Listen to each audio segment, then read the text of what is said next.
Aduh. Ya, Assalamualaikum warahmatullahi wabarakatuh. Ketemu lagi nih kita di Waalaikumsalam BIM warahmatullahi ke-17 menjelang 17 Agustus. Iya, pas 17 Agustus besok ya. Pas 17 Agustus. wabarakatuh. Nah, kita alhamdulillah kedatangan kedatangan tamu istimewa lagi hari ini. Dan alhamdulillah geng Bandung lagi. Geng Bandung lagi. Bandung lagi banyak kan. Mana teman-teman yang lain, ayo dong bikin geng baru dong ya. Jangan cuma. Iya. Terus tapi udahlah. Gimana nih alhamdulillah geng Bandung lagi. Beliau ini akademisi. Beliau juga sempat lama di Arsiplan. Itu salah satu legend di Bandung. Di Pati Ukur ya? Di Pati Ukur ya? Iya, betul di Pati Ukur. Betul. Itu salah satu konsultan legend di Bandung. Oke. Motornya Pak SWLW. Kalau Pak SWLW itu kalau nggak salah yang bikin jalur di depan MPR tuh. Kalau nggak salah. Kaneva Gonevo. Betul, Gonevo dia landscape-nya gitu. Betul, landscape-nya, betul. Jadi sekitar Senayan dan kawan-kawan itu beliau yang bikin. Nah, mungkin nggak usah panjang lebar, kita perkenalkan diri. Inilah Pak Erwin Junior. Pak Erwin Junior. Pak Erwin Junior Rahadian, monggo Pak, silakan Pak. Kok monggo? Mangga Pak, di kantor. Bukannya apa aja Kang Erwin? Apa aja nih kira-kira yang mau silakan perkenalkan diri. Baik, assalamualaikum teman-teman BIM se-Indonesia barangkali atau sedunia kali ya. Amin, sedunia. Ya, perkenalkan saya Erwin Junior Rahadian. Secara akademik saya menyelesaikan S1-nya di Institut Teknologi Nasional Bandung, jurusan arsitektur, yaitu saya masuk 92, lulus 97, alhamdulillah lah, relatif tepat waktu. Kemudian setelah itu mulai melanglang buana di satu konsultan, tapi nggak kemana-mana. Oh gitu. Jadi di situ ya tadi cerita Kang Kemal bahwa begitu sebelum lulus juga saya sudah di sana gitu ya, di PT Arsiplan dengan Pak Slamet.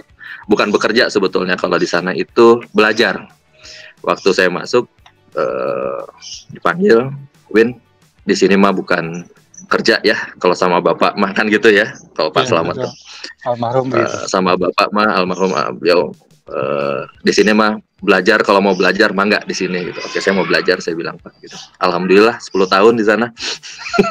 Jadi dari kerja praktek, terus beres kerja praktek, udah magang aja di sini gitu kan. Habis magang terus langsung saya izin dulu, saya mau tugas akhir, saya bilang ya udah nanti kalau beres tugas akhir balik lagi aja gitu.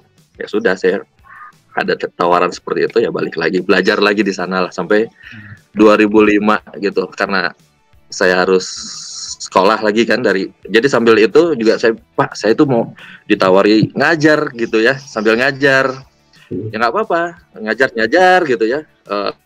Selesai, aduh enak banget itu. Jadi ada opsi seperti itu, burger pisan gitu. Jadi ya itu salah satu istilahnya tuh jalan seperti itu. Saya boleh ngajar karena kebetulan beliau juga kan dosen ITB ya. Jadi ya kita belajar, kita juga ngajar gitu di sana. Mangga silakan kalau memang itu, tapi kerjaan kantor silakan. Nah saya setelah itu karena wajib ngajar itu wajib S2 ya, akhirnya Pak saya nggak bisa lanjut gini gitu kan, karena saya harus sekolah. Dan kebetulan saat itu PT Arsiplan juga sudah istilahnya itu bubar barangkali ya, jadi benar-benar sudah nggak ada lagi, vakum dan sudah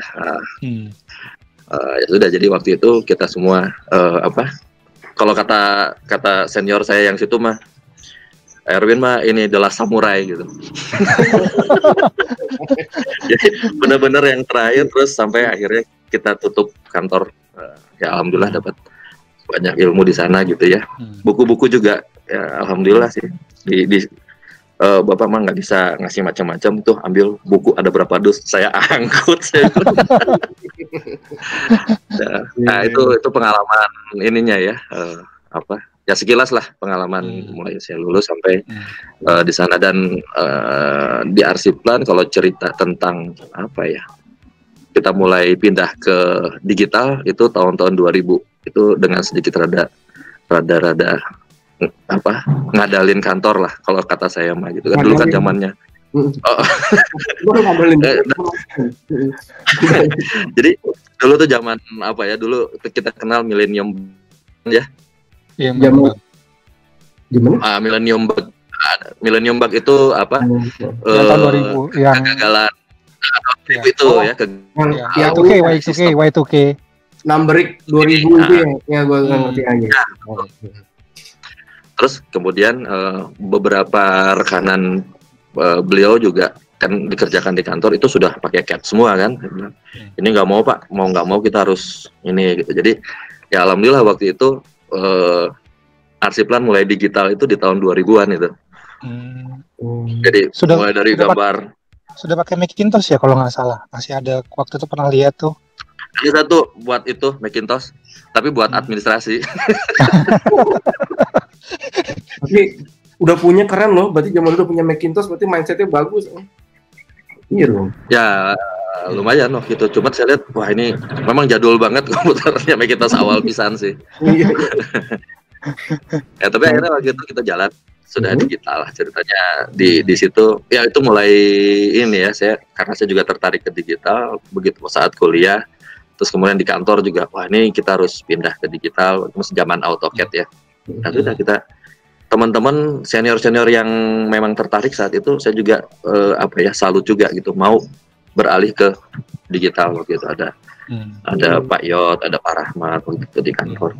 Semua mau apa ya, istilahnya kalau sekarang mah kalau nge-BIM ya semuanya pengen bisa BIM juga, waktu itu ke digital semua juga pengen mau digital juga gitu. Ya itulah. AutoCAD R14 gitu Kang ya, yang masih pakai kode-kode cetak gitu. Apa udah bagusan? Nah, kalau saya sih sampai sekarang masih mendingan pakai kode daripada pakai icon. Terus dengan zaman apa? Jadi sudah mesin tik kan gitu jadi kalau segenerasi saya sampai sekarang main AutoCAD-nya pasti gitu deh. Cetak-cetok. Rajin mencet tombol escape. Iya. Selalu escape gitu untuk kembali ke komen kan, cek gitu. Zaman keyboardnya kan masih keras gitu ya, jadi gandeng gitu, kayak di kantor kelurahan jadinya. Pokoknya rame aja kalau kerja. Itu salah satu yang bikin saya nggak lulus itu dulu mata kuliah. Apa orang tuh gitu nah, aduh. Nah itu kira-kira sekilas ini. Terus setelah masuk ke Itana, saya masuk tahun 2002 kalau nggak salah, itu berbarengan dengan saya juga masih kerja di sana gitu. 2002 ya sampai sekarang gitu. Dan begitu saya waktu masuk juga menawarkan diri sebagai dosen yang akan memegang itu gitu, digital. Makanya langsung diterima gitu. Karena kalau dicarinya digital gitu kan, saat itu butuh gitu. Iya. Kalau dosen arsitektur menggambar mungkin nggak dapat ya Pak ya. Nggak banyak mungkin ya. Dari situ sih masuk channelnya ya, alhamdulillah lah.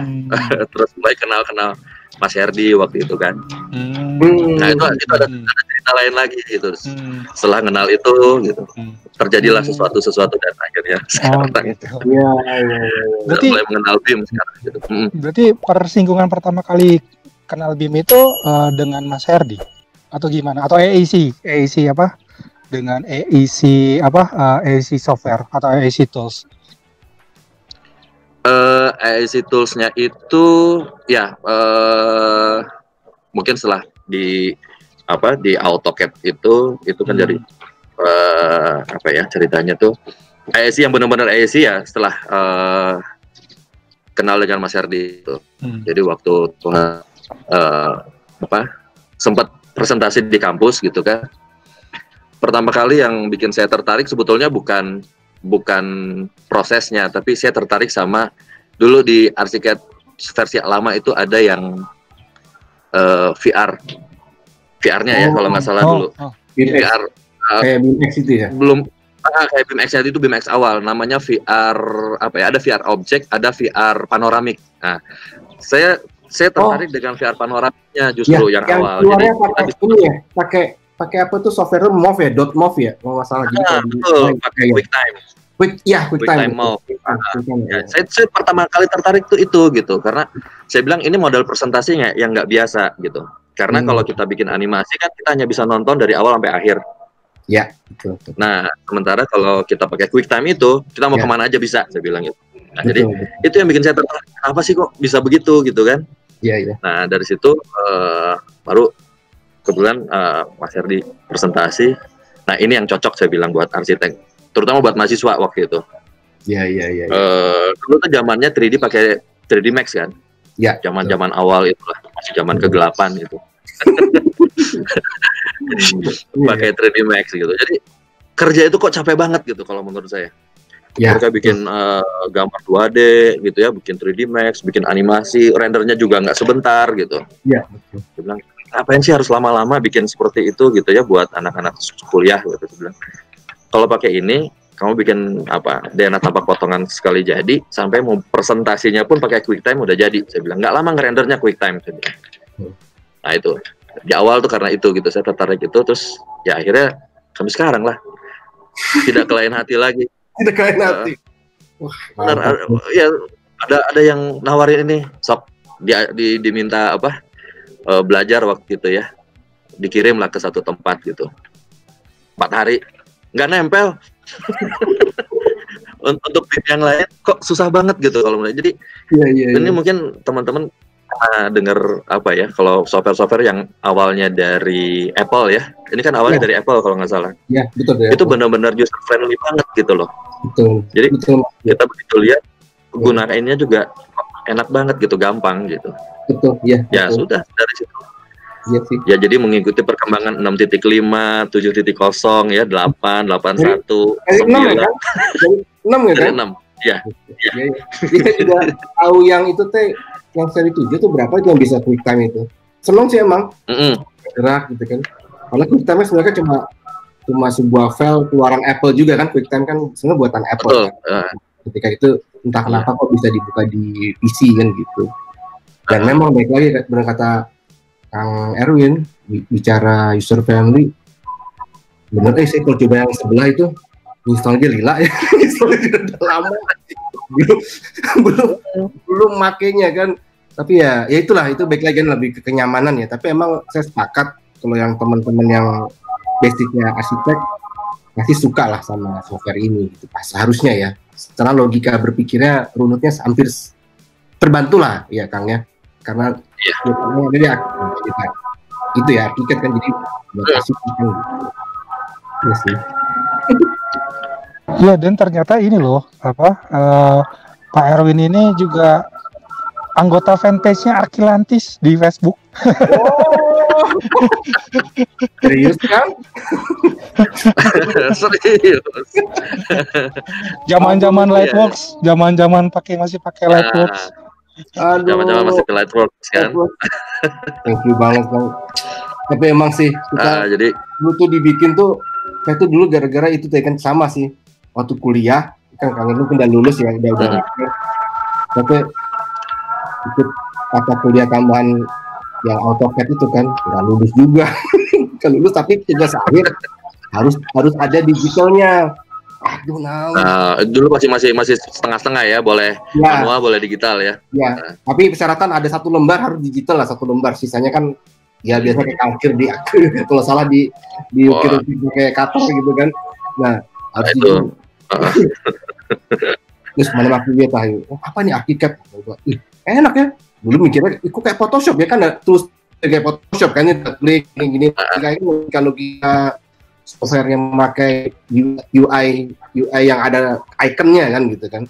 Sedangkan makanya saya pakai cetak ingin kamu gitu. Nah, akhirnya merasa sendiri. Zaman itu kan lagi biasa lah kan, lagi ngetren Friendster, habis Friendster kan Facebook kan booming kan, Facebook bisa bikin grup nih, bikin deh Archilantis. Iya.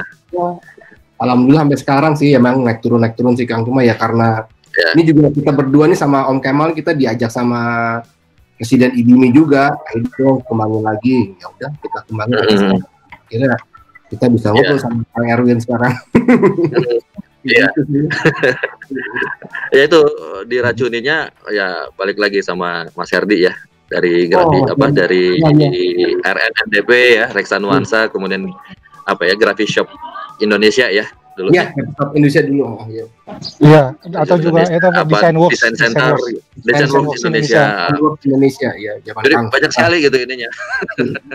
Ya, waktu itu pas saya ditanya gimana kita pakai,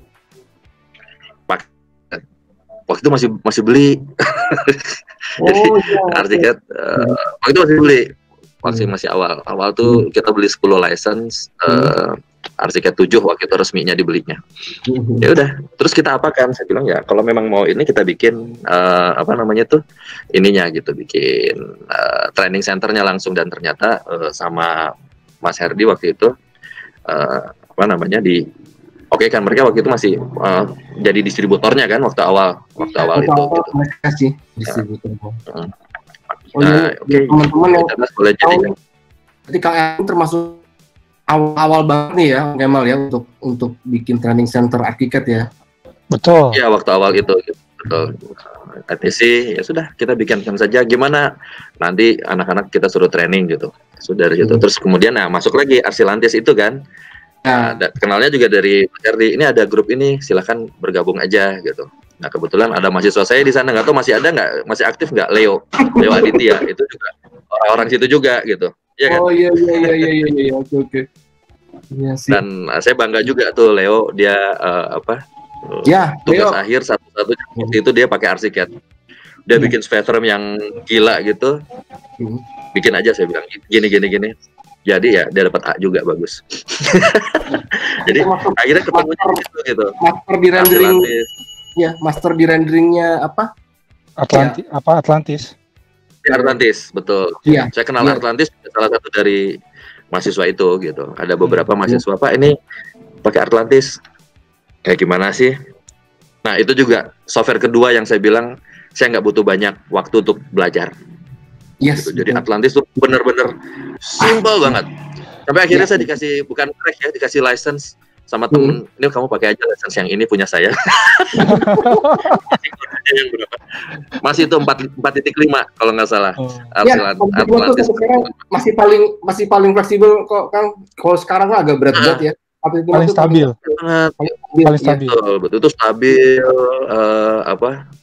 Ya enak lah, belajarnya juga nggak begitu repot gitu dibandingkan yang sebelah gitu. Jadi zaman kuliah itu, saya bilang ini kita pakai Arsiket, pakai Atlantis, banyak yang nentang gitu kan. Harusnya 3D Max gini. Enggak, saya pengen pakai ini gampang, anak-anak nggak susah kok belajar gitu. Nggak sampai bikin bikin berasap komputer. Iya. Aduh, serunya di situ ya. Biarkan mereka mau belajar 3D Max. Saya bilang saya belajar 3D Max cuma sampai bikin model, kesininya pusing saya bilang. Enggak kelar tuh. Nah itu ngapain panjangan kalau pakai 3D Max, panjang workflow-nya.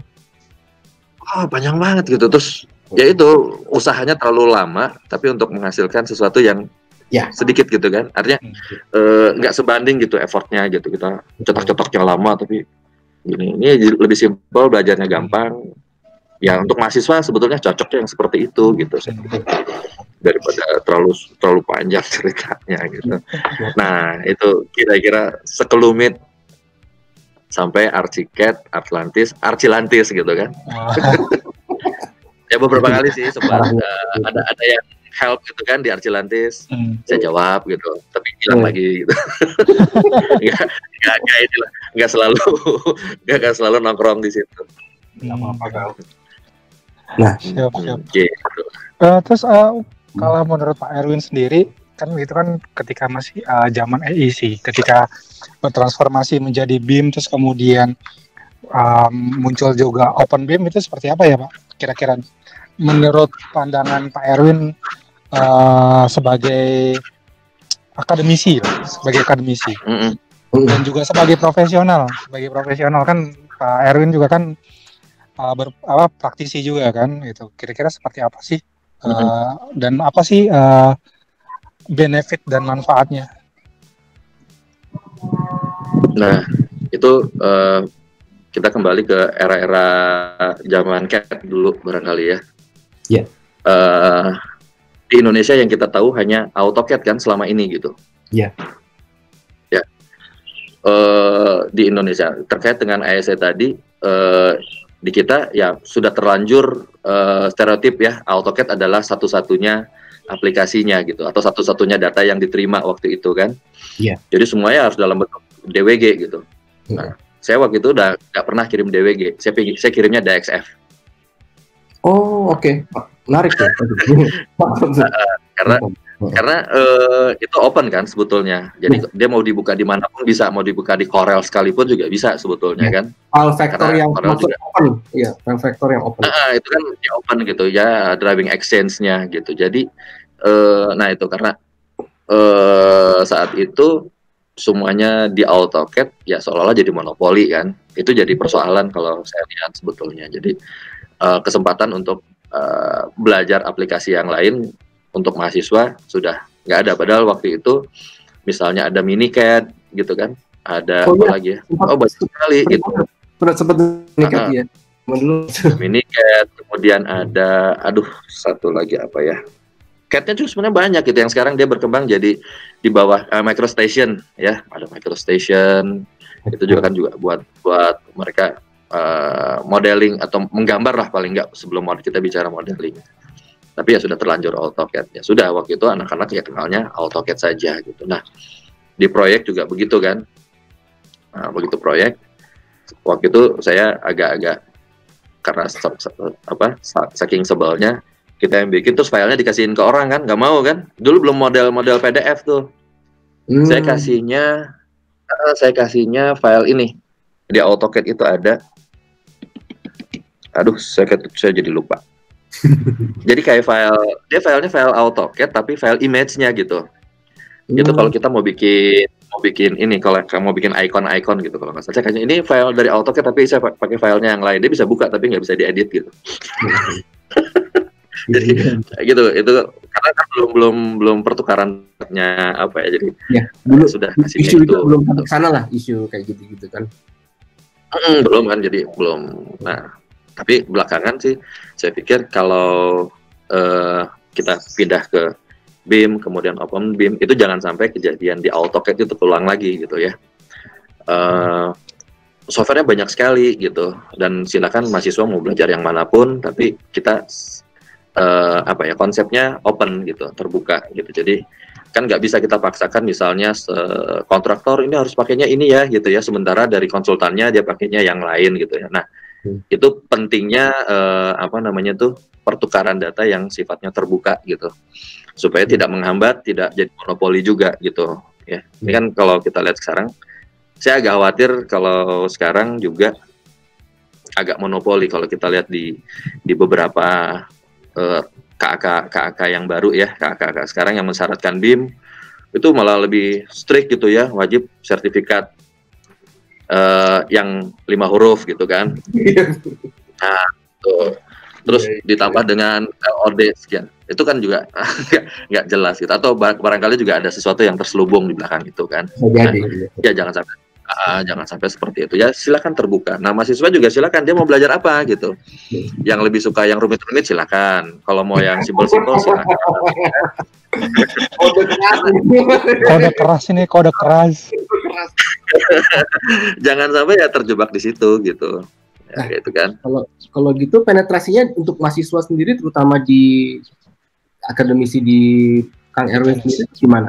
Di Tenas sendiri gimana tuh untuk di Tenas sebetulnya OpenBIM sendiri? Nah, kalau cerita OpenBIM mungkin baru sekarang kali ya, mungkin di 17 sekarang kita baru mulai bahwa ada mata kuliah khusus BIM, atau kita sebutnya pemodelan digital bangunan. Itu ada satu mata kuliah pilihan khusus. Tapi sebelum itu, jauh sebelum itu, mulai kurikulum 2003 kalau nggak salah waktu itu, setelah kita beli ArchiCAD, kita sudah nerapin di mata kuliah komputer arsitektur itu menggunakan Arsiket gitu.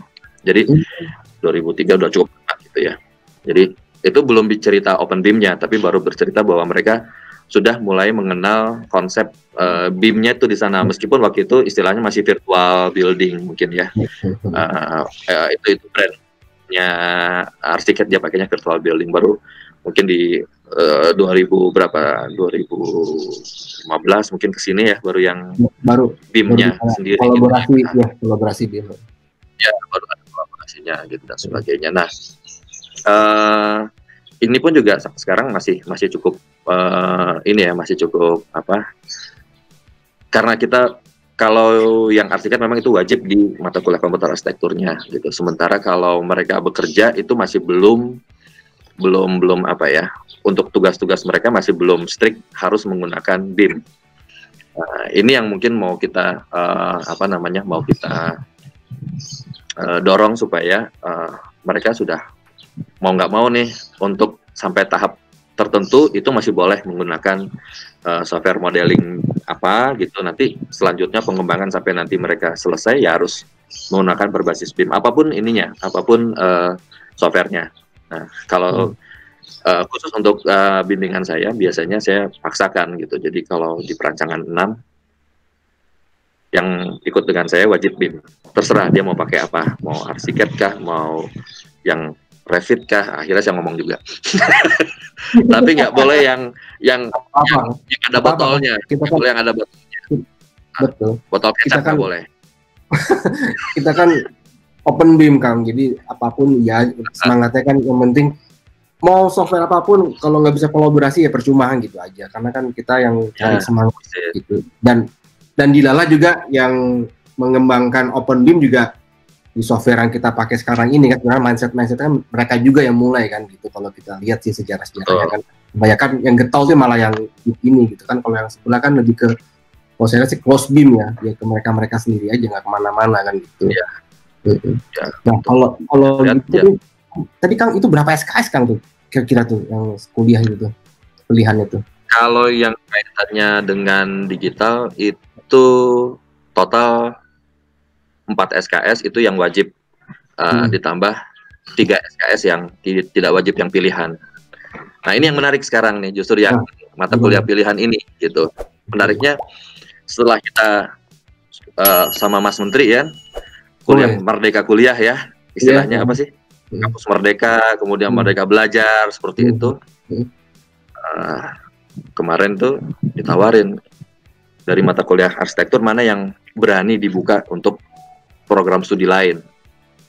Ya, saya bilang mata kuliah pemodelan digital bangunan atau BIM ini saya berani buka untuk program studi lain. Jadi bukannya kemana? Kalau mau orang elektro boleh ikut kuliah saya. Ya, betul, keren. Sipil kuliah, orang mesin boleh ikut kuliah, sama orang teknik lingkungan misalnya. Jadi kenapa saya bilang itu mereka yang terlibat langsung di dalam proyek bangunan. Kita bicara bangunan aja deh. Sebab kalau kita bicara BIM untuk apa konstruksi itu nanti agak melebar, ada ke jalan, ada jembatan, kayaknya. Jadi ini untuk bangunan gitu, karena di sana sekalipun kita juga di arsitektur belajar istilahnya utilitas ya, itu juga ada skema jaringan air, listrik dan sebagainya, tapi itu masih berupa skema single line drawing barangkali baru istilah konsep ya jadi. Nah ini kalau kita sudah bicara BIM, kita nggak bisa bicara di satu disiplin ilmu arsitektur saja gitu. Jadi betul. Kenapa? Ya sudah teman-teman elektro yang misalnya dia dari sub TTL ya, tenaga listrik misalnya, atau yang dari sisi jaringan komunikasi itu silakan aja kalau mau ikut, pengen tahu kuliah BIM itu apa sih, tapi pada dasarnya kolaborasi supaya di sana sudah ada orang-orang yang memang sesuai dengan bidangnya gitu, dia paham, terus kemudian mungkin nanti akan ada workshopnya bagaimana satu model ini diisi oleh berbagai disiplin ilmu tadi gitu. Nah, mungkin itu yang kalau kita belajar kalau kuliahnya hanya dari arsitektur saja, mungkin dia nggak akan kebayang seperti apa sih kalau kita ngobrol sama orang elektro, ngobrol sama orang listrik gitu kan, dengan ini mereka. Dan kalau menurut saya itu jadi sesuatu yang baru juga buat teman-teman dari disiplin luar disiplin arsitektur. Karena gini, saya punya pengalaman kemarin waktu saya tanyakan ke tenaga ME gitu kan, tenaga ahli, mau nggak saya latih pakai BIM? Terus lah tekudu lah gitu kan, nggak usah, tolong itu bawa ya, tidak usah gitu. dikasih itu apa subtitle. Tekudu gitu, karena sudah ini ya sudah dekat banget. Pokoknya mah saya yang bikin model, saya yang bikin skemanya. Nanti mereka masih beranggapan bahwa BIM itu hanya sekedar model. Nah, jadi tekudulah saya mah bikin konsepnya, kayak akan lo bikin model 3D gitu. Nah, itu kan konsep yang nggak tepat di sisi tenaga ahli yang lain. Padahal bukan itu sebetulnya tujuan kita ya. Kita pakai BIM supaya mereka juga bikin sesuai dengan yang tahu mereka kan, dimensinya gitu kan, jalurnya beloknya kemana. Sementara kalau kita baca dari gambar kerja, saat ini masih single line drawing semua gitu kan. Mesinnya sebesar apa nggak ketahuan gitu. Ternyata nyimpan di plafon mentok misalnya. Itu yang kalau menurut saya jadi saya istilahnya tuh mempersiapkan sumber daya manusia atau lulusan ya, istilahnya lulusan perguruan tinggi yang sudah paham tentang BIM-nya gitu, yang sudah siap, mau dari elektro, dari sipil segala macam. Mungkin sipil sudah sebagian, yang agak jauh mungkin yang dari mesin, karena ini mesin juga masih terlalu luas sekali ilmu mereka ya. Betul. Yang khusus di MEP barangkali mungkin di Politeknik kali ya. Saya sendiri nggak tahu karena ilmu itu memang agak nyampur beberapa ini ya untuk MEP ini, terutama mechanical, ada AC-nya, ada plumbing juga dimensioneringnya mungkin dari mesin dia yang tahu ya kalau ada tekanan sekian butuh pipanya seberapa besar, tapi isinya itu orang teknik lingkungan gitu kan. Ya, betul. Akhirnya jadi menarik sebetulnya kalau kita mau mempersiapkan open BIM tuh ya kalau di kampus ya seperti itu barangkali. Dan saya bersyukur mata kuliah pemodelan bangunan ini dibuka untuk jurusan lain gitu. Nah itu bagaimana kalau tadi Mas Bayu atau Kang Bayu menanyakan penetrasinya ya. Nah, itu barangkali kita mempersiapkan itu. Jadi kita Om Gamal, berarti kita udah ngeliat ya ada kampus satu lagi nih yang benar-benar care dengan masalah perkembangan BIM juga ya. Kan kita kan melihat kampus yang di Jogja itu kan. Nah ini ternyata rumah dulu kan ini kayak gini banget, saya juga seneng dengernya. Makanya ya dia juga buat teman-teman nih yang pengen banget misalnya baru masih SMA pengen dalam BIM ya, salah satunya ITENAS nih masuk yang udah mature ya, berarti kalau gini ya kenal ya. Iya betul.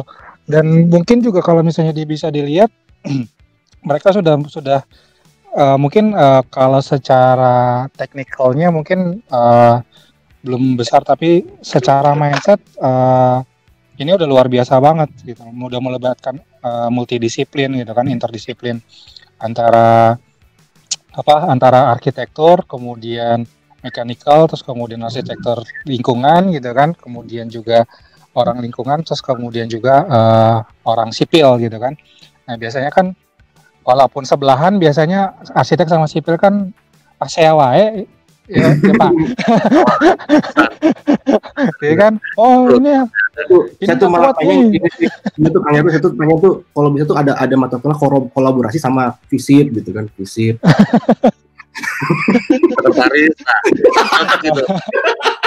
Ya untuk admin tuh kan biasanya kan gitu. BIM kayaknya BIM belum ada ya. Belum ada BIM.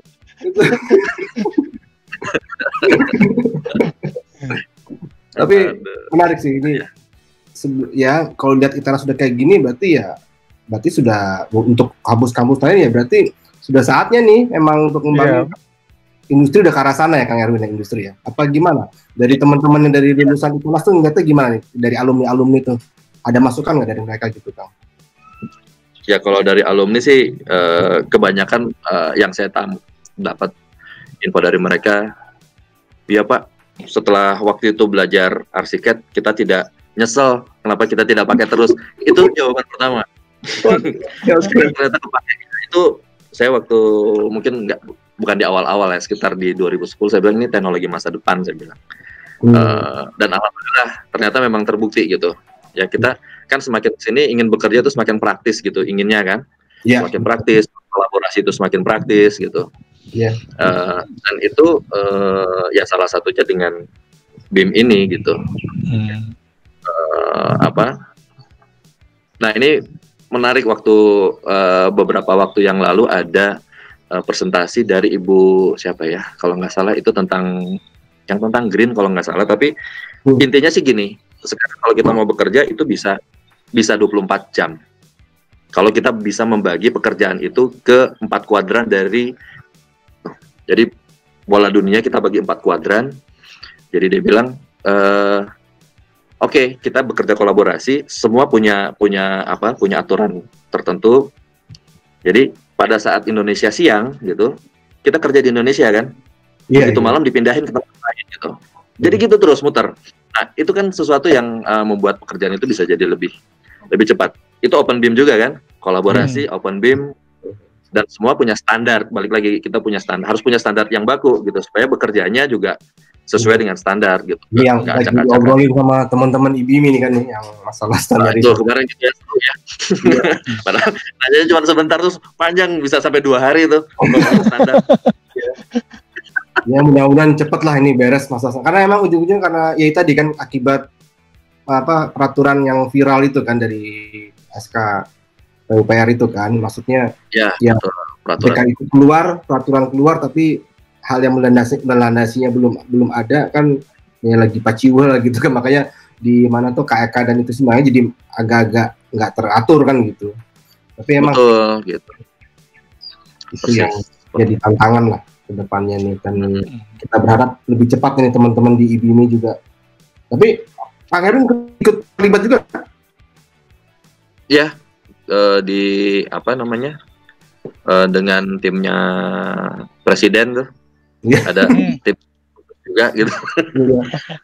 Yang terkait dengan standar juga menarik juga gitu sebetulnya, karena selama kita mungkin tahun berapa ya, 90-an kali ya, 90 tengah ke akhir AutoCAD sudah mulai digunakan, kita sama sekali belum punya standar kan sampai sekarang di Indonesia. Betul. Gitu. Betul. Ya kan? Jangankan itu, kemarin saya nanya aja, kita menggunakan standar mana nih untuk penamaan lantai dasar atau lantai 1? Itu diskusi di kampus juga 2 hari itu. Belum kita ngomongin lantai 13 ada apa enggak kan gitu. Gitu kan? Lantai 14, lantai 4 ada atau enggak gitu. Terus kan UGF upper ground floor juga suka muncul kan? Iya. UGF, terus ada street level gitu kan, LCL gitu. Gitu. Saya kalau ke BEC tuh lihat liftnya kan gila saya. Di Bandung tuh ya. Dia kan jalannya kontur, sehingga satu lift itu bisa aneh-aneh. Ini nggak apa ya, bukan aneh sebetulnya tadi, tapi nggak apa ya, lucu aja gitu. Nggak sinkron dengan satu lift dengan lift yang lain. Gitu. Nah itu kan jadi dalam mungkin nyambung tadi Open BIM, kemudian tuh ya standar yang perlu kita selesaikan, dan itu setelah standar itu jadi ya turunkan sampai ke level misalnya SMK gitu, karena mereka yang nanti akan jadi ujung tombaknya juga gitu di sana gitu kan. Jangan sampai ya ini kalau kita di kampus perbedaan anak SMK dari anak SMA tuh gitu. Itu bisa debat gara-gara istilah gitu. Istilahnya juga nggak sama gitu kan. Ya seperti itu. Serunya sih sebetulnya seru. Tapi dari situ kita bisa kasih masukan gitu. Kalau untuk standar yang ini mending misalnya istilahnya, bahasanya atau terminologinya itu mestinya yang mana untuk menjelaskan yang ini gitu. Nah, kira-kira gitulah. Ban-ban cepat beres kan. Intinya kan biar teman-teman juga nggak ragu-ragu lagi menggunakan konsep BIM kan di proyek mereka kan. Harapannya itu gitu, dan sudah istilahnya juga diresmikan lah barangkali jadi SNI kah atau dikeluarkan oleh Badar standar gitu ya, supaya semua akan mengacu ke sana gitu.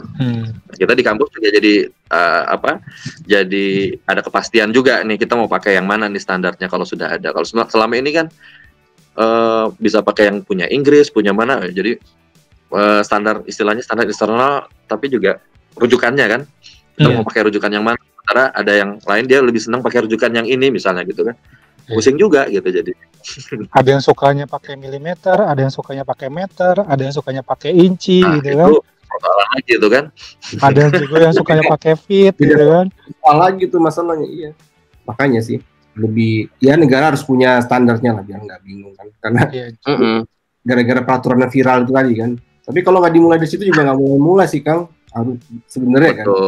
Yang mulai. Betul. Tapi, ya antara ayam dan telur kan. Betul. Mungkin memang harus ada triggernya sih gitu kan. Jadi supaya akhirnya semuanya bersiap gitu kan. Kalau nggak ada triggernya ya sampai kapan mau bersiapnya gitu kan. Trigger dan tahu manfaatnya. Sekarang kalau teman-teman nggak tahu manfaatnya juga percuma kan. Taunya cuma wah BIM mahal aja taunya kan, nggak tahu manfaatnya. Nah itu kalau isu-isu buat teman-teman entah alumni atau mahasiswa gitu gimana kan soal mereka investasi ke BIM itu gitu kan? Ya kalau dari sisi investasi memang sejauh ini banyak yang mengeluhkan soal harganya yang masih cukup mahal, bukan cukup lagi, tapi sangat mahal. Tapi saya beberapa kali untuk konsultan-konsultan atau teman-teman yang punya studio-studio yang kecil ini memang agak berat gitu, ya. Tetapi kalau yang ya middle besar atau kita bicara yang middle, yang sudah bisa mengajukan dengan ini tertentu gitu ya, dia bisa memasukkan itu sebagai komponen di dalam ini nggak tahu ya. Mungkin bisa dimasukkan ke komponen apa sih namanya kalau di Tor itu kan ada sewa gitu kan. Sewa komputer, sewa kantor gitu ya. Di sana gitu. Mungkin ya ini supaya bahwa software itu ya bagian di barang habis pakai gitu. Seperti itu. Ini salah satu contoh. Atau dengan sistem sewa gitu ya. Kalau saya lihat di websitenya Adobe, dia punya opsi sewa bulanan kan. Kalau nggak salah di situ kita bisa beli tapi bulanan gitu. Kalau kita nggak perpanjang ya sudah putus. Nah itu juga salah satu opsi kalau memang vendor-vendor BIM ini bisa seperti itu gitu. Jadi waktu dia mengajukan penawaran ini dengan di-include-kan lah softwarenya. Toh mungkin tidak hanya untuk satu proyek dia pakai dalam 1 bulan kan. Bisa beberapa pekerjaan. Mudah-mudahan bisa begitu. Bisa dalam beberapa pekerjaan. Nah itu mungkin yang bisa jadi mengurangi kalau dari sisi investasi mungkin ya. Nah, kita tidak bicara yang bajakan gitu kan. Iya betul. Ya udah nggak zaman petani lah. Ya kalau mau ya tadi itu benar masukin komponen itu, sama ya kalau enggak ya cari versi edunya gitu kalau nggak mau kan gitu. Nah kalau untuk mahasiswa gimana Kang Emil gitu? Kalau mahasiswa saya kira sudah nggak terlalu banyak. Saya malah lebih saya sering singgung di awal kuliah dan itu sudah sering terjadi gitu ya. Jangan gunakan yang bajakan karena yang edukasi itu sudah dikasih free selama kita memasukkan data yang benar. Itu mau dari software yang Autodesk, dari software apapun yang dia berikan software edukasi itu pasti akan dikasih gitu selama datanya benar. Dan itu saya akan jamin nggak akan pernah crash. Nah ini cerita menarik gitu. Jadi beberapa mahasiswa sering mengalami itu gitu ya. Dia pakai yang tiba-tiba subuh tuh, saya lagi habis sholat subuh, Pak, ini kalau file ini hilang gimana caranya? Kamu pakai yang mana? Kamu pakai versi yang mana? Pertama saya bilang gitu. Asli atau yang edu atau yang bajakan? Saya pakai yang crack. Udah nggak akan selamat saya bilang gitu. Nah, itu dia sampai subuh, terus nanti dia mau print siangnya, paginya, siangnya dikumpulin. Itu selalu kejadian kayak gitu. Nah, jadi saya bilang menariknya gitu. Jadi pakai yang edukasi aja deh, karena memang kita kebutuhan untuk edukasi kan. Ya. Semua software udah dikasih. Silakan mau pakai yang AutoCAD-nya, mau pakai Revit-nya, mau pakai ArchiCAD-nya. SketchUp waktu itu masih ada, sekarang udah nggak ada ya, dia harus bayar. Nah, ya, jadi itu kendalanya gitu, saya bilang. Akhirnya beberapa nurut, tapi ada juga yang masih nurut gitu. Nah, ada yang malah saking bangganya dia seneng bawa print out-nya dia ada watermark education gitu. Ada yang sampai sampai bangga seperti itu. Tapi emang bisa di-approve tuh juga bangga sendiri kan, karena dianggap sama ininya kan, mungkin sama autornya kan. Jadi bisa jadi sih. Betul. Karena datanya masuk valid kan gitu, dianggap.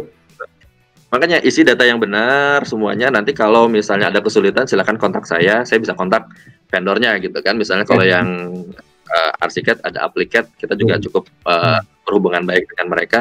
Saya cuma bilang ini ada permintaan ini tolong di-approve. Malam itu juga udah bisa di-approve gitu. Mereka bisa lanjut kerja lagi gitu. Itu sih serunya gitu. Kalau isu hardware gimana Kang buat mahasiswa? Buat mahasiswa sekarang tuh kayak gitu hardware masih isu nggak sih? Hardware kan hardware nih. Asik juga.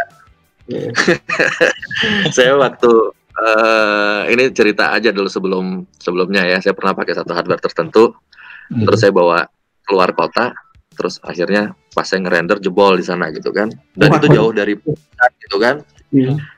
Nah, terus akhirnya saya belilah yang ada 3 hurufnya, huruf R, O sama G. Oh, yes. Game, oke lah. Game lah. Ada game-game R aja. Nah, saya pakai kuliah ceritanya kan.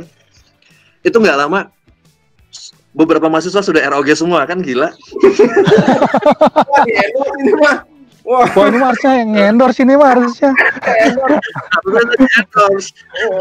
Harusnya di endorse tuh. Kali 10 berapa tuh? Jadi gitu. Jadi ya karena kita waktu kemarin ya kebutuhannya untuk render, sementara kalau untuk yang level workstation kan nggak terjangkau lah gitu kan. Iya. Belum lah. Nah, saya takjubnya itu mahasiswa, berani juga mereka invest itu gitu. Dan saya akhirnya bilang, investasi ini tidak hanya untuk kuliah gitu kan. Ini bisa sampai sekian tahun ke depan masih kepake kok, saya bilang. Kalau komputer speknya tinggi kan, rata-rata pasti begitu ya. Dibandingkan kamu beli yang spek middle atau yang minimal, tapi nanti berikutnya harus beli lagi gitu. Mending yang sekali lagi supaya bisa cukup lama gitu, hardware-nya bisa kepake. Dan ya senang juga sih. Saya tidak memaksakan, tapi mereka juga mungkin berpikir yang sama gitu kan. Investasi dari orang tua juga bisa kepake. Bahkan pada saat ini kalau kita bicara render, teman-teman mahasiswa ini kan sudah bisa lebih jauh lagi. Mereka bisa belajar sendiri, misalnya Lumion gitu ya. Iya. Kalau kita itu sangat mudah menggunakannya juga gitu. Banget. Ngasilin juga gampang gitu. Iya. Itu gitu. Jadi kalau gitu sebenarnya ya buat teman-teman ini kan berarti kan isu hardware segitu tuh udah ya kasarnya gini, anak mahasiswa kan sudah pakai ini kan iPhone 11 Pro itu udah pakai kan, berarti itu kan sedasar harga itu kan, maksudnya jadi udah gak ada alasan lagi mereka untuk investasi nge-BIM tuh kalau masih kuliah yang ya apalagi swasta ya, itu bukan halangan harusnya ya. Jadi nggak ada halangan untuk bilang saya nggak bisa nge-BIM ya Kang ya, sebetulnya kan, karena kan view-nya sudah enggak betul. Iya. Saya dulu pernah nyari meja gambar ceritanya. Ini mungkin beberapa tahun yang lalu lah. Oke. Waktu itu dalam rangka apa gitu ya, saya iseng-iseng ke satu toko terus lihat harga meja gambar. Iya. Satu set komplit 17 juta waktu itu. Wow, betul. Merek itu. Ya itu Max udah. Max. Kan ada mejanya, A1 kursi A0 itu. A1 atau A1. Oh, A1. Ada lampunya komplit lah. Mutoh? Lupa, Plan Master Max atau Mutoh gitu. Saya lupa waktu itu saya lihat di toko. Artinya kan sekarang sudah tidak musimnya gitu. Ya, kalau mereka masih mau punya mesin gambar ya silahkan, tapi eranya udah nggak kesana gitu. Mereka bisa gambar misalnya tingkat 1 tetap gambar pakai manual, tapi ukuran juga kan A3 mungkin, paling besar A2 gitu. A2, iya betul. Nah, setelah itu masuk ke digital, harganya relatif sama kan, untuk yang kelas middle-nya gitu, kita nggak bicara yang tinggi, tapi middle belasan juta itu dapat sudah bisa ngerender dengan bagus gitu, dan itu bisa kepakai sampai sekian tahun ke depan gitu. Jadi dari sisi isu perangkat yang dia harus sediakan sebetulnya relatif sama kan. Iya. Zaman saya kuliah juga beli meja gambar ya segitu juga pada zamannya gitu ya. Betul. Oh, ingat kisah juga dulu segituan. Iya kan, karena ya itu yang bikin Max Tracker gitu juga. Meja gambar kan sebetulnya. Sama aja. Cuma ini bedanya jadi laptop gitu kan. Ya ini barangnya jadi laptop, dia bisa macam-macam, mau dia bikin tugas paper, mau gambar, mau bikin macam-macam di situ. Cuma harus punya Pentium, Pentium Core 2 Duo sama punya meja gambar 2 kan dulu. Kalau ini kan 1 aja tuh. Nah, itu kan ya punya dua itu gitu. Nah, ini kalau bicara isu itu gitu ya. Ya kalau saya kira sih mungkin itu konsekuensi lah gitu ya kalau mau kuliah di arsitektur. Itu sama dengan kalau kita mau kuliah mana nih? Kedokteran ya harus siap juga kan dengan bukunya yang cukup mahal lah. Itu satu konsekuensi gitu. Mau kerja di mana, DKV pun juga sama kan begitu ya. Kuliah di DKV juga saya kira sama. Dia butuh juga perangkat yang ini menjadi alat bantu. Nah, kita kembali lagi ke BIM. Nah, berarti kan tinggal sebetulnya membuka lebih dalam, membuka lebih luas lagi mindset BIM-nya di mahasiswa gitu. Jadi BIM bukan sekedar model 3 dimensi gitu kan, bukan untuk render saja gitu ya. Tapi jauh dari sana. Dia bisa menghasilkan gambar kerja yang jauh lebih cepat dan lebih mudah kan gitu ya. Itu salah satunya sebelum kolaborasi, karena arsitektur saja masih di internal mereka ya hanya untuk model sampai membuat gambar kerja gitu. Ya. Nah itu sih mungkin. Oke Om Kemal, ada pertanyaan tambahan Om Kemal? Kalau untuk ketika sebagai praktisi Pak Erwin, ini mungkin pertanyaan yang mungkin juga banyak yang nanya, oke, ini untuk edukasi, tapi kalau untuk praktisi yang sudah mengimplementasikan BIM project mana aja Pak Erwin kalau boleh tahu? Apanya nih kira-kira? Taruhlah proses perancangannya gitu, kemudian kan kalau tadi kan cerita sejak awal kan sudah menggunakan AEC gitu kan, terus kemudian ketika sekarang sudah bertransformasi ke BIM, itu ketika di praktisi kira-kira proyek mana aja Pak Erwin yang sudah menggunakan BIM, terus kemudian apa aja sih tantangannya sih ketika mengimplementasikan BIM di keseharian kita? Nah itu ketika BIM itu belum bisa dikolaborasikan ya kita masih BIM alone ya. Kalau istilahnya teman-teman nge-BIM sendiri gitu, karena ya terus terang sampai mungkin setahun kemarin juga masih belum banyak konsultan di luar arsitektur yang sudah menerapkan BIM-nya secara penuh gitu ya. Baru sekedar misalnya ya kalau saya istilahkan baru sekedar untuk syarat saja gitu. Padahal kan sebetulnya jangan sampai sana. Jadi benar-benar bisa diimplementasikan, karena ya mungkin ini karena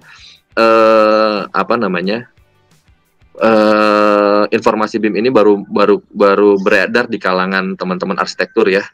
Jadi yang bukan di bawah, yang bekerja sama dengan arsitektur belum terjangkau. Nah, ini perlu ada semacam edukasi, sosialisasi yang jauh lebih luas lagi ke teman-teman di luar arsitektur. Nah, pengalaman di lapangan ya begitu gitu. Jadi terhambat, kita mau lari dengan BIM ini terhambat dengan misalnya tim kita yang lain baik di ME maupun di struktur yang masih belum bisa yang mengikuti gitu dengan BIM-nya. Mereka masih secara manual gitu. Jadi itu sih sebetulnya kendala-kendala yang utama. Padahal kalau semuanya sudah bisa dikolaborasikan dengan BIM, mungkin bisa lebih efektif ya. Terus kemudian juga bisa terjaga kualitas desainnya gitu ya. Terutama dari collision ya, dari clash detection-nya itu bisa kita sadari lebih awal gitu. Kebanyakan ketika ya akhirnya kan saya harus mengkonvert dari BIM ke file CAD terus kemudian dikerjakan lain. Tapi file arsitektur masih tetap jalan gitu kan. Nah, ini karena tidak dalam satu warna, kadang-kadang informasinya itu menjadi terlambat gitu ke teman-teman di struktur, ke teman-teman di ME gitu ya, dan jadi panjang gitu kan waktunya gitu. Nunggu ini selesai dulu baru kita bisa bekerja yang MEP dan struktur. Biasanya gitu kalau di schedule kan. Padahal kan kalau bisa lebih awal, ketahuan dari awal kesalahannya ada di mana, itu sudah bisa langsung dieksekusi perubahannya gitu. Ya mungkin itu sih Om Kemal ininya yang kayak di di lapangan ya, di praktisi. Nah, di praktisi satu lagi sih sebetulnya selain di praktisi, di owner itu yang perlu diedukasi. Jadi ada kasus juga seperti ini. Jadi tempo hari kawan sih kebetulan ke satu kampus di Bogor, dia mempresentasikan desainnya, kemudian kita akan pakai BIM gini. Nah, ownernya belum paham untuk apa sih kita pakai BIM dengan investasi yang sekian. Itu tuh juga perlu gitu di ownernya. Padahal kalau kita bicara pernah dari presentasi dari Om Sidik ya, dia menceritakan ini justru keuntungannya ada di sisi owner gitu. Sebetulnya itu kan di sisi pemilik gitu. Dan segala macam data yang dia sudah sampaikan di sana gitu. Oh ya benar juga gitu. Seperti itu. Nah, kedepannya ya itu jadi investasi data yang dimiliki oleh bangunan itu gitu. Bangunan yang direncanakan. Untuk apa nih? Untuk maintenance, untuk proses operasional. Ya dari situ semua datanya gitu. Nggak harus membangun data baru gitu. Nah, kira-kira seperti itu. Dan datanya pun juga nggak cuma 2 dimensi aja kan, semuanya terbaca. Spesifikasinya paling tidak sudah bisa kelihatan di sana gitu kan. Misalnya kalau dia terkait dengan data teknisnya mungkin sudah ada di sana gitu. Nah, itu juga satu tantangan lain, bukan tantangan ya, satu peluang lain untuk saya berani ini sih sebetulnya. Waktu kemarin saya diskusi dengan satu ya mudah-mudahan jadi proyeknya gitu kan. Amin. Amin. Bisa ngopi bareng nanti kita. Saya nanya, punya as-built drawingnya nggak? Waduh, nggak ada gitu. Wah, susah kan gitu. Dia jadi nggak terlalu banyak perubahan di strukturnya gitu dan sebagainya. Coba as-built drawingnya ada nggak? Wah, nggak ada gitu. Nah, itu pernah satu ketika juga di kampus juga gitu kan. Ini gimana, aman nggak kita mancang di sini gitu? Wah, aman gitu. Begitu dipancang, kabel tegangan tingginya meledak gitu kan. Itu karena nggak ada dokumen itu. Nah, itu tuh kejadian gitu. Akhirnya dituntut lah kontraktornya kan, harus ganti rugi gitu. Tapi kontraktor pun juga berkelit. Kita tidak mendapatkan data yang valid gitu kan. Betul. Ternyata di tengah site itu ada kabel tegangan tinggi yang biasa kalau kita lihat pinggir jalan tuh ya, yang merah gitu. Nah, itu yang kena tiang pancang dan putus. Di sebelah sana hotelnya mati lampu gitu. Waduh. Bahaya kan. Jadi betul. balik lagi itu jadi istilahnya tuh bukan emas hitam, apa sih dibilangnya kalau data tuh? Blockchain. Apa tuh? Bukan. Ada saya lupa. Jadi ya itu tuh ke depan ya itu yang jadi sesuatu yang mahal gitu kan. Betul. Ya, itu bahwa data adalah kunci dari segalanya gitu kalau nggak salah. Nah, itu. Jadi hampir mirip kayak ini ya, kayak yang tol di Bandung itu ya, yang kemarin terbakar ketika lagi bor pile, mirip. Tol apa? Ada itu? Ada tol Cipularang. Yang Cipularang atau yang itu ya yang buat kereta cepat ya? Iya betul kan, tapi di tolnya tol Cipularang kan sampai Padalenyi kan? Iya betul. Gitu. Kalau kesel tuh ada pipa Pertamina ya di situ ya. Betul. Iya karena informasinya nggak itu, jadi akhirnya ketika mereka penetrasi ke dalam ya tembus gitu kan. Betul. Oke. Ada lagi Om Kemal? Belum Pamungkas nih. Mungkin kayaknya Pamungkas sudah sejam ini. Sejam nggak kerasa ini. Ngobrol seru nih kayaknya nih. Apalagi kalau misalnya nanti Monumen Perjuangan itu juga bisa didigitalisasi, kayaknya seru juga tuh Pak Erwin. Memang sih. Lurusannya gedung sate. Punya tuh cita-cita gitu. Kan almarhum sebelum meninggal juga Pak Slamet ya. Dia sempat bikin buku gitu kan. Nah kemarin mungkin tahun lalu lah baru ada grup lagi gitu, grup alumni Arsiplan. Isinya ya di situ semua gitu. Terus saya nanya, ini dokumen gambarnya masih ada nggak gitu? Kalau masih ada, kita coba deh bikin model digitalnya gitu misalnya. Gitu. Nah sama Adi juga tertarik tuh kelihatannya gitu. Nah, belum lanjut lagi sih gitu, tapi itu masih cita-cita lah gitu, yang mendokumentasikan karya-karya besarnya. Bikin virtual tour kan, dibikin virtual tour kan banget tuh kayaknya. Seperti itu gitu. Jadi kalau dari apa namanya aplikasinya, saya kira udah banyak ya, kita bisa masuk platform mana gitu. Tapi kan paling tidak pertama modelnya jadi dulu gitu kan. Betul ya, modelingnya dulu sih, tinggal pindahinnya gampang kemanapun. Kira-kira gambar lengkapnya ada di mana sih gitu, kalau ada ya kita coba ini coba haraplah untuk ya mendigitalkan kembali karya-karya beliau gitu kan, itu seru juga sebetulnya. Padahal monumental banget itu yang di itunya apa yang di museum bawah tuh, itu monumental banget. Saya punya foto-fotonya sih waktu itu. Dan ketika memang itu fotonya ya kita nggak perlu hias apapun, ekspos strukturnya benar-benar luar biasa. Itu kayaknya seru tuh kalau misalnya dibimkan dalam tanda kutip. Jadi sekali gitu. Apa ya, atmosfernya beda lah gitu ya. Mirip-mirip kalau pernah ke sana, ke monumen mana tuh, Jogja Kembali, itu juga kan karya beliau. Oh, beliau juga Menjali. Jadi itu tuh kerjasama kalau nggak salah dengan ada Perupa. Kalau yang Bandung kan kerjasamanya dengan Pak Sunaryo Perupa ya.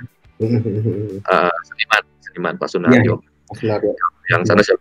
Tapi kalau yang ini ya itu, jadi karena mungkin ada kolaborasi antar arsitek dengan seniman ya, memang jadi angker kelihatan. Kesannya tuh apa ya? Bukan angker kali ya, tapi apa ya? Semangatnya dapat, ya semangatnya dapat ya, semangat. Magis lah gitu ya. Ada nuansa yang beda gitu di sana. Ya sebagian besar karya beliau memang monumental sih, itu saya akui. Dan sedikit banyak mempengaruhi gaya saya juga. Ikut monumental juga ya kan? Monumental juga gitu. Ya, Kemal nih. Pamungkas, apa ada pertanyaan dulu apa langsung ke Pamungkas kita? Langsung Pamungkas, kayaknya langsung Pamungkas. Karena kalau misalnya nggak gini, kalau misalnya kita teruskan bisa 5 jam, Pak. Kayaknya terus ya. Iya kayaknya. Iya karena nggak akan habis gitu ngebahas, apalagi kalau nanti kita ngebahas lebih jauh lagi karyanya Arsiplan juga kan. Terus kita tarik ke BIM juga akan lebih panjang lagi gitu kan. Gitu. Mungkin Pamungkas sebagai apa? Sebagai penutup. Sebagai penutup. Sebagai penutup, kira-kira apa sih yang harus jadi utama dan juga tips dan trik bagi yang ingin untuk mulai mengimplementasikan BIM, baik itu mahasiswa, praktisi gitu, maupun yang mau masuk ke dunia konstruksi. Kan anak SMA sekarang baru banyak nih yang masuk nih gitu kan. Gitu. Itu gimana, Pak? Atau juga anak SMK gitu. Ya. Kaitannya kalau ya tips dan triknya barangkali ya. Pertama ya mereka harus menguasai menguasai teknologinya lah gitu. Mereka paham dulu deh teknologi ini untuk apa sih sebetulnya, itu kan. Itu yang harus dipahami dulu. Jangan sampai terjebak pemahaman yang sebagian gitu. Harus memahami secara keseluruhan gitu. Jadi maksudnya gini, kalau misalnya mereka hanya memahami sebagian, ya sebagian itu yang dia bisa paham dan bisa diterapkan. Tapi kalau misalnya bisa keseluruhan, misalnya dari A sampai Z, teknologi ini untuk apa sih gitu, dan apa untungnya buat mereka, nah itu dia akan bisa menerapkan secara penuh gitu. Ini contoh lain, misalnya waktu dia berpikir bahwa BIM itu hanya untuk model, dia hanya berhenti sampai di model gitu ya. Ketika modelnya tidak bisa, jadi nanti pendapatnya itu bahwa dengan BIM itu kaku gitu. Padahal kita sudah bisa tahu di belakang BIM itu ada teknologi lain yang bisa membuat desain itu jauh lebih menarik gitu. Misalnya dengan parametrik gitu ya. Dia bisa masukkan ke sana kalau dia mau belajar lebih jauh. Itu sebetulnya. Tapi lebih lanjut dari itu bukan sekedar model, bahwa itu adalah datanya bisa dipakai untuk apapun lah, misalnya seperti itu. Nah, teman-teman yang mau belajar ya tentunya kalau saya lihat untuk media belajar sangat banyak gitu. Jadi selain di kampus ya mereka juga bisa di YouTube itu pabalatak lah istilahnya gitu ya. Banyak sekali. Mulai susah YouTube kita bisa belajar ya Kang ya. Sekarang YouTube banyak bukan alasan nggak bisa belajar. Bukan alasan lagi. Betul. Apalagi sekarang balik lagi konsep merdeka belajar kan. Ya. Konsep merdeka belajar itu salah satu sumbernya ya dari sumber-sumber yang seperti itu, baik yang dirilis secara resmi dari vendor atau yang dibuat oleh vlogger-vlogger lah misalnya kayak gitu. Nah, bahkan itu harusnya jadi ini peluang juga untuk dosen masuk juga ke sana bikin konten bikin tutorial, gitu. bikin tutorial. Gitu. Ya kayak sekarang nih kan nanti next Kang Erwin bikin tutorial ya. Bikin vlog kayak Raffi Ahmad.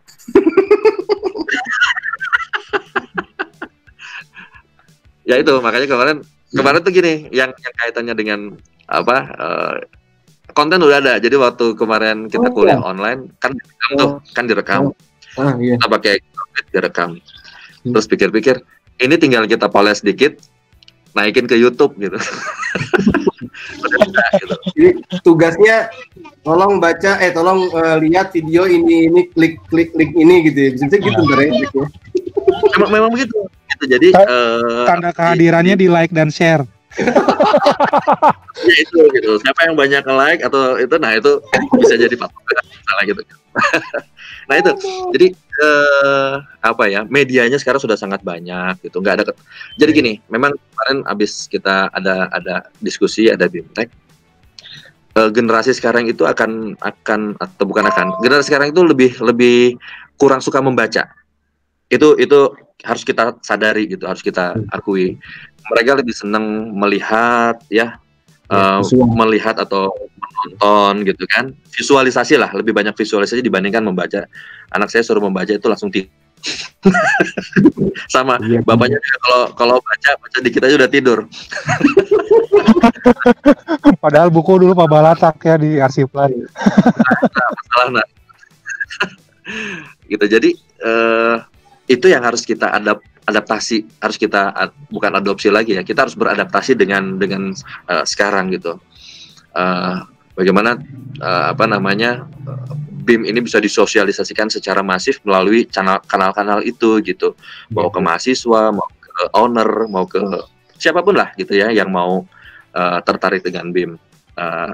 Ada yang sifatnya memang bebas, ada yang sifatnya lebih akademik barangkali, ada yang dari vendor, tetapi kan itu semua juga mestinya didukung dengan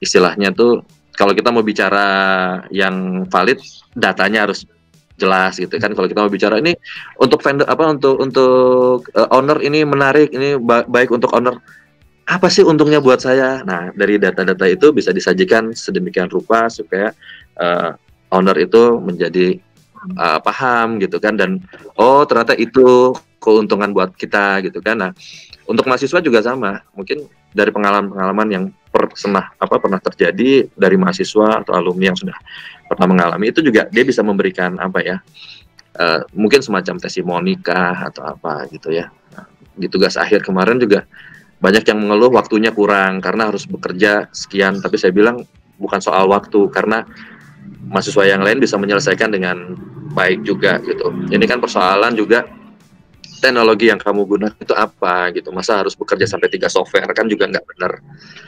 Kalau bisa dari satu software kan, misalnya kita bikin model, lihat 3 dimensi, nggak perlu render yang bagus pun juga 3D-nya udah jadi gitu kan.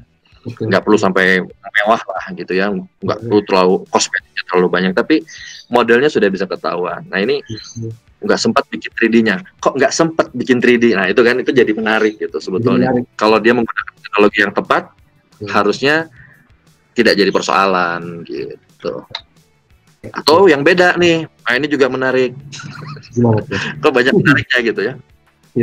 Begitu gambar denah tampak potongan dan ini dan 3D muncul. Ini gambar itu masjid. Itu bener nggak tampaknya?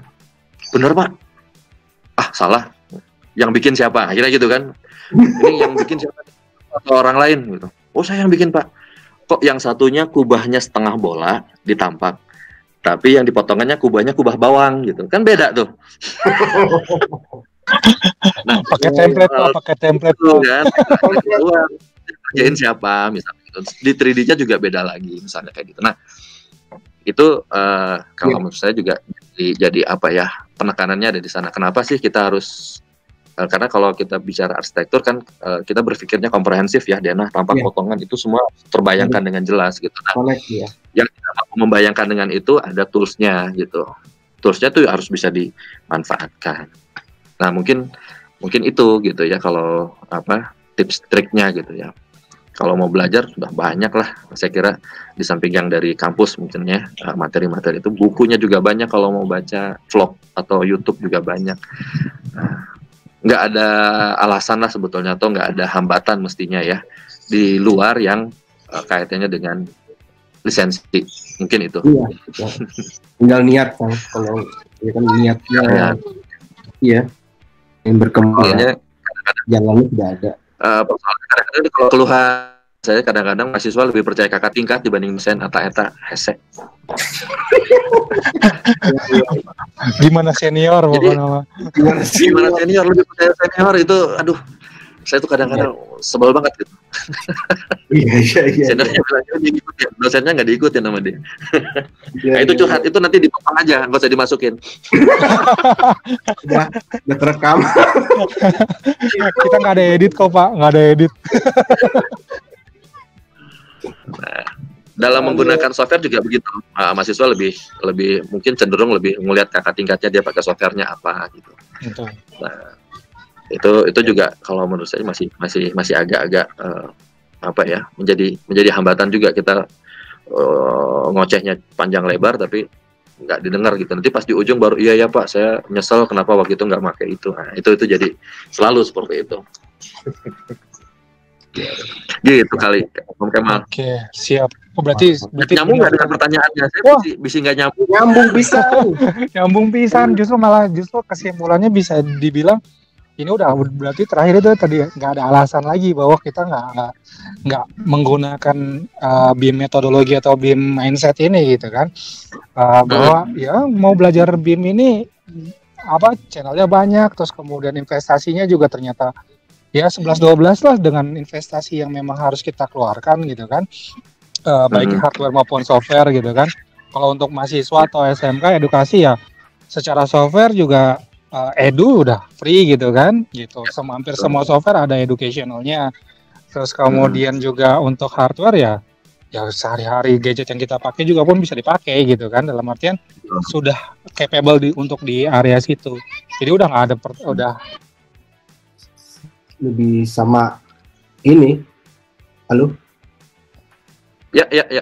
Oh, Om Kemal nih kayaknya. Sama ini kali Kang Erwin, sama originalitas gambar juga lebih terjaga kan. Jadi dia nggak ada isu ini siapa yang gambar kan gitu.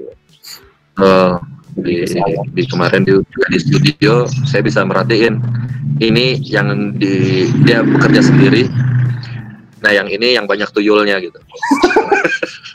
Banyak. Tapi dulu tuh jadi bisnis Kang, itu kayak gitu teh. Jadi bisnis juga benar. Jadi banyak tuyulnya, yang ini dia kerja sendiri gitu, ketahuan. Oh ya, satu lagi kaitan dengan hardware. Jadi ini nih sebetulnya untuk yang entry level banget gitu ya. Saya masih bisa menggunakan ya untuk belajar di tahap awal itu dengan komputer yang minimal pun juga masih memungkinkan kok gitu. Kalau kita pakai ArchiCAD, saya masih bisa di apa tuh namanya Celeron ya, tipe yang Celeron lah gitu ya. Prosesornya itu masih jalan kok sebetulnya, tetapi tidak untuk di render berat gitu, tetapi tidak untuk kalau bicara modeling nge-BIM yang ada informasinya sudah sangat cukup. Sudah cukup gitu. Jadi kalau misalnya belum mampu untuk membuat atau membeli investasi lagi ya untuk hardware yang berat, hanya untuk belajar saja rumah 1 lantai 2 lantai itu saya kira masih oke lah gitu. Tetapi untuk yang berat gitu ya, kalau spek yang berat dibandingkan kalau yang sebelah itu sudah berat banget. Kalau mau membandingkan, tapi installnya lama pisan. Saya tuh dari dulu udah masuk lagi dong. Ya maaf tadi ada putus sedikit. Biasa gangguan. Ya, tadi udah ini Kang Erwin ngasih tips bahwa kalau belajar BIM tuh nggak usah. Ya kalau misalnya bicara startup awal lah gitu kan. Kalau kita bicara nggak usah sampai ngerender. Kasarnya ini buat kan teman-teman SMK mungkin nggak semua render kan kalau misalnya bicara drafter kan. Drafter kan berarti kan gambar kerja tapi ada informasinya. Ya berarti kan butuh scheduling counting ya RAB kan buat gitu-gitu kan ya cukup dengan nggak usah yang sampai render kan ya tadi kan Celeron ini sebenarnya udah bisa gitu. Jadi nggak ada alasan juga untuk nggak nge-BIM gitu.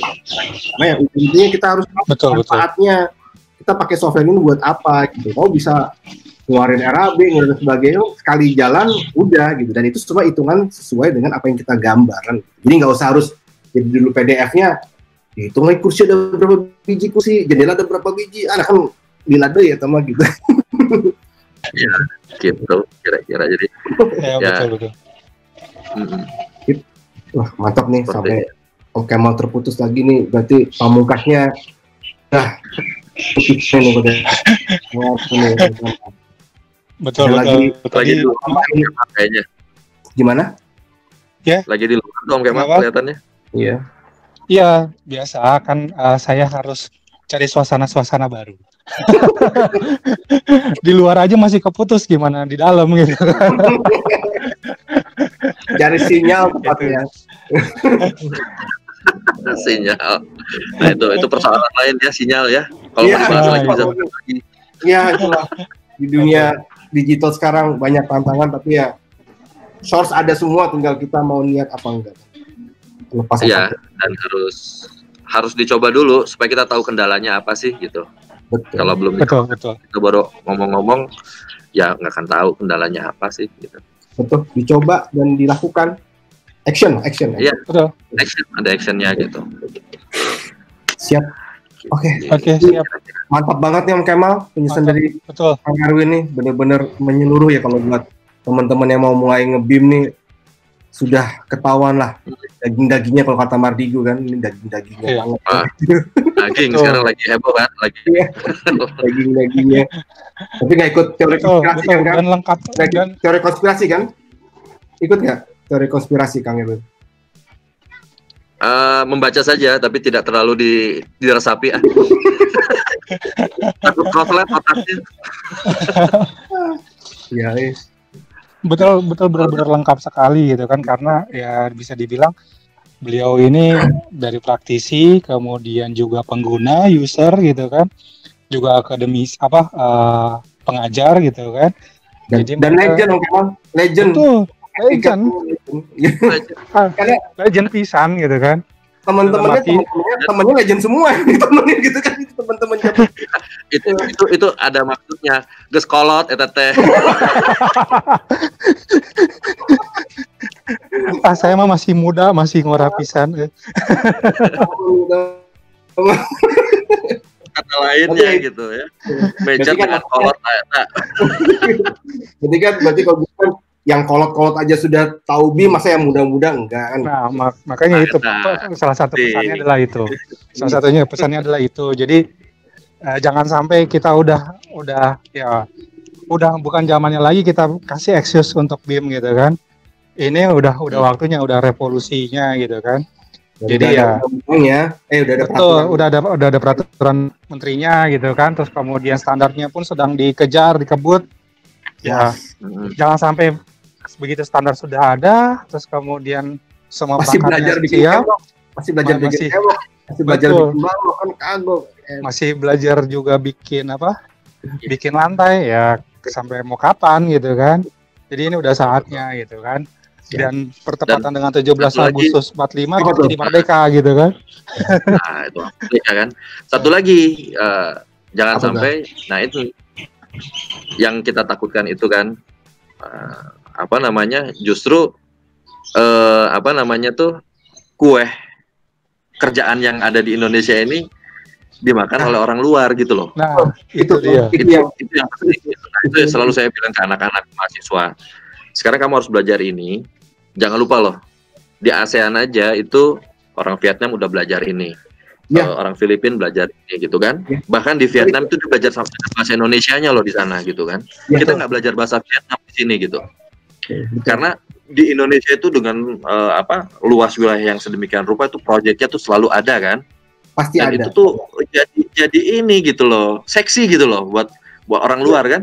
Betul. Terus kita mau nonton gitu saya bilang. Kalian lulus sekian tahun lagi ke depan tuh cuman mau nonton gitu saya bilang. Kalau bisa justru kita ekspansi keluar gitu. Nah itu kira-kira motivasi. Cuma ngedumel, gue juga bisa. Ya udah, bukan masalah gue bisa. Nah, itu kan cuma ngedumel masuk tenaga asing dari luar. Terus kita mau ngapain gitu loh? Harus bisa kan? Betul.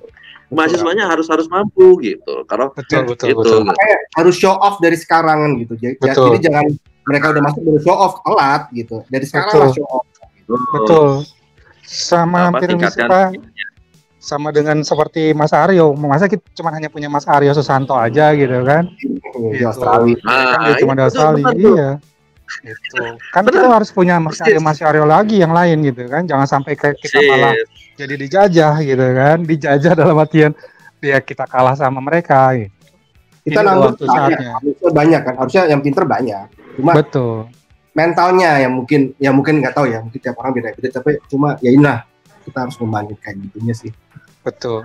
Itu yang diingatkan terus mahasiswa gitu kan. Dan ya sekali lagi itu ancaman buat mereka gitu kan. Apalagi Mea sudah masuk. Kita udah nggak bicara Mea lagi. Mea udah berapa tahun yang lalu kan. Tapi kenyataannya sudah begitu kan. Betul. Gitu ya. Balik lagi dia kalau mau kerja 24 jam, dia harus bisa show ininya dia gitu kan. Kemampuan dia terus diakui oleh orang lain, kemudian dapat pekerjaan dari situ gitu. Kerja di Indonesia nggak apa-apa, tapi dia bisa mengerjakan pekerjaan yang ada di luar. Gitu. Betul.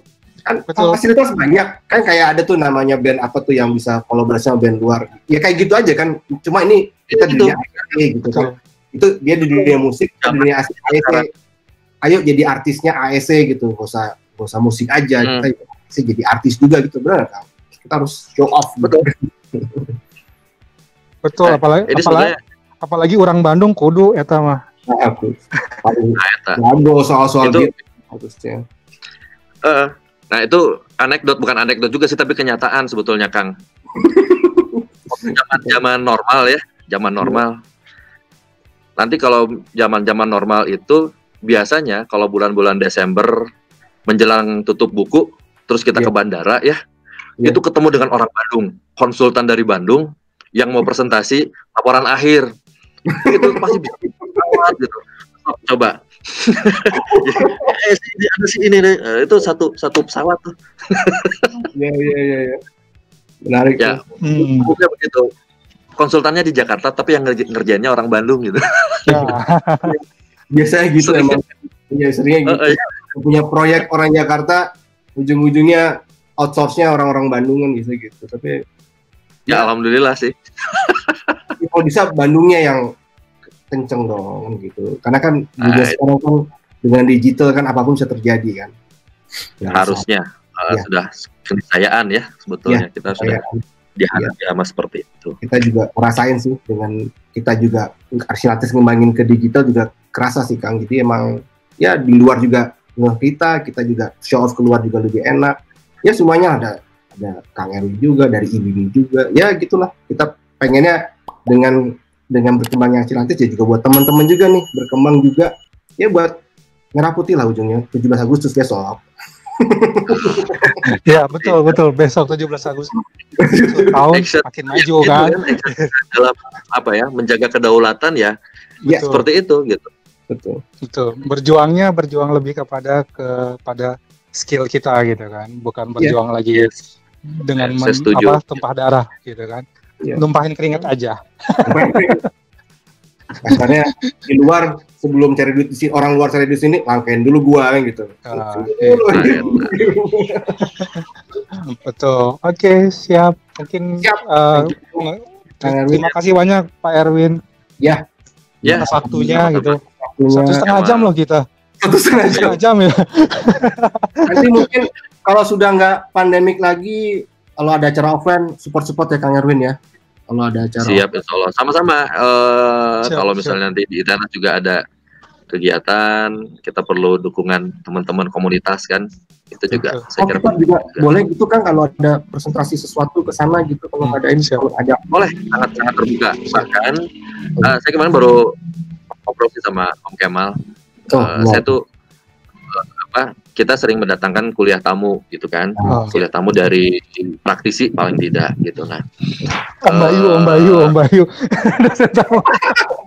Gue tuh kalau Bandung suka bergesir kalau datang ke Bandung tuh udah lama. Nah, di masa pandemi ini kan semuanya boleh ketemu muka gitu. Nah, ada kesempatan juga sih kalau memang nanti kita coba bikin satu acara, misalnya dari ITENAS mengundang praktisi dari komunitas yang memang bergerak di BIM, ya insya Allah nanti coba kita wujudkan lah gitu. Ini balik lagi untuk mahasiswa gitu. Betul, siap. Pasti senang lah kalau buat ngembangin komunitas, karena mereka juga kan ujung-ujungnya nanti nentuin kebijakan juga kan komunitas. Dan mereka harus kenal banyak komunitas juga supaya tidak melulu dari internal mereka gitu kan, di komunitas seperti ini gitu. Ada wawasan baru lah. Karena BIM kan semangatnya kolaborasi kan, nggak ada batasan kenal dan kenal kan. Nah, itu kan. Iya. Batasannya data. Betul. Kayaknya benar-benar edisi spesial khusus 17-an nih. Ini berarti buat alumni dan mahasiswa ITENAS wajib tonton nih juga namanya. Harus wajib ditonton ini. Satu SKS. Tadinya kira-kira mau live gitu. Enggak lah. Kasih mau apa nih? Habis 17-an kali ya. Kalau 17-an biar rame kan. Kalau 17-an masih pada bobo. Apa-apa nanti. Siap. Ini satu bagian konten ini nanti bisa saya masukkan ke wajib ditonton untuk kuliah gitu. Siap. Siap. Like and share-nya jangan lupa dan nyalakan loncengnya. Jangan lupa share, like dan komen. Komen boleh. Komen dosennya kayak gimana? Iya, komen, subscribe gitu kan. Siap. Ya mungkin kita dulu sekarang. Sampai ketemu lagi di Ngospim berikutnya. Jangan lupa like, share, and subscribe dan nyalakan loncengnya. Sampai ketemu kita di Ngospim berikutnya. Assalamualaikum warahmatullahi wabarakatuh. Bye. Waalaikumsalam warahmatullahi wabarakatuh.